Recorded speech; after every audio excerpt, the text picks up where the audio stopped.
അതുകൊണ്ട് തന്നെ സാധാരണക്കാരായ ജനങ്ങളെയും മുഴുവൻ ജനവിഭാഗങ്ങളുടെയും രാഷ്ട്രീയത്തിന് അതീതമായ ശക്തമായ ഒരു സ്നേഹബന്ധം എല്ലാവരുമായി അദ്ദേഹത്തിന് ഉണ്ടായിരുന്നു എന്നത് നമുക്ക് വിസ്മരിക്കാൻ കഴിയും. അദ്ദേഹം അപ്രതീക്ഷിതമായ സാഹചര്യത്തിൽ നമ്മെ വിട്ടുപിരിഞ്ഞതിനെ തുടർന്ന് അദ്ദേഹത്തിന്റെ വേർപാട് മൂലമുണ്ടായ ഒഴിവിലേക്ക് തെരഞ്ഞെടുപ്പ് ഇപ്പോൾ പ്രഖ്യാപിച്ചിരിക്കുന്ന സാഹചര്യത്തിൽ ഐക്യജനാധിപത്യ മുന്നണിയുടെ പ്രവർത്തനങ്ങൾ ശക്തമായി മുന്നോട്ട് കൊണ്ടുപോകുന്നതിന് വേണ്ടിയുള്ള കർമ്മപരിപാടികൾ ഇതിനോടകം തന്നെ വാർഡടിസ്ഥാനത്തിൽ നമുക്ക് ചെയ്യാൻ കഴിഞ്ഞിട്ടുണ്ട് എന്ന് ഞാൻ മനസ്സിലാക്കി. പ്രാഥമികമായി ഈ രംഗത്ത് യുഡിഎഫിന്റെ പ്രവർത്തനങ്ങൾ വളരെ ചിട്ടയായി നടത്തുവാൻ നമുക്ക് ഇതിനോടകം തന്നെ കഴിഞ്ഞിട്ടുണ്ടെന്നുള്ള വസ്തുതയാണ്.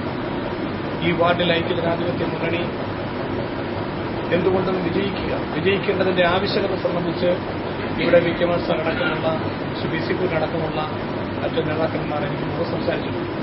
അഡ്വക്കേറ്റ് ടി ജോസഫും പ്രിയപ്പെട്ട സംസ്ഥാന സെക്രട്ടറിയും നമ്മുടെ ജില്ലാ ബ്ലോക്ക് ഗ്രാമപഞ്ചായത്ത് ജനപ്രതിനിധികളും മറ്റ് നേതാക്കന്മാരും തുടർന്ന് ഇവിടെ സംസാരിക്കാറുണ്ട്. നമ്മുടെ പ്രിയങ്കരനായിട്ടുള്ള സ്ഥാനാർത്ഥി എസ് ശ്രീനിവാസൻ അദ്ദേഹത്തെ വിജയിപ്പിക്കുന്നതിന് വേണ്ടിയുള്ള പ്രവർത്തനങ്ങൾക്ക് ഐക്യജനാധിപത്യ മുന്നണിയുടെ തലത്തിൽ രൂപം കൊടുക്കുന്നതിനാണ് പ്രധാനമായും ഇന്ന് ഈ യോഗം നിർവഹിച്ചത്.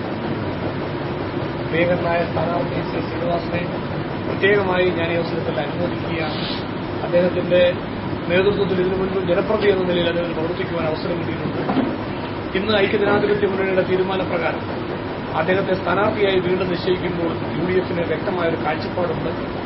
ഇവിടെ പറഞ്ഞതുപോലെ കുറവലങ്ങാട് ഗ്രാമപഞ്ചായത്തിന്റെ ഭരണതലത്തിൽ വാർഡിന്റെ ആവശ്യങ്ങൾ നിറവേറ്റുക എന്നുള്ള സുപ്രധാനമായ ലക്ഷ്യം നിറവേറ്റുന്നതോടൊപ്പം ഗ്രാമപഞ്ചായത്തിന്റെ വികസന രംഗത്ത് ഐക്യജനാധിപത്യ മുന്നണി എടുക്കുന്ന നിലപാടിനനുസൃതമാണ് ജനനന്മയ്ക്ക് വേണ്ടി കാര്യക്ഷമമായി കൂടുതൽ കാര്യങ്ങൾ നടപ്പാക്കുക.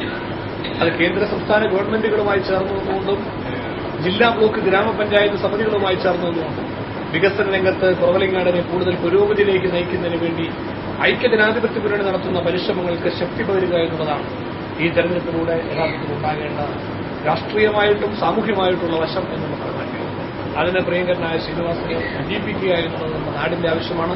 അതിന് ഒറ്റക്കെട്ടായി ആത്മാർത്ഥമായ പ്രവർത്തനങ്ങൾക്ക് നേതൃത്വം നൽകുവാൻ മുന്നോട്ട് വന്നിട്ടുള്ള അതിനുവേണ്ടി പരിശ്രമിക്കുന്ന നിങ്ങളെ എല്ലാവരെയും പ്രത്യേകമായി ഈ അവസരത്തിൽ അഭിനന്ദിക്കുകയും നിങ്ങളോടെല്ലാം നന്ദി പറയുകയും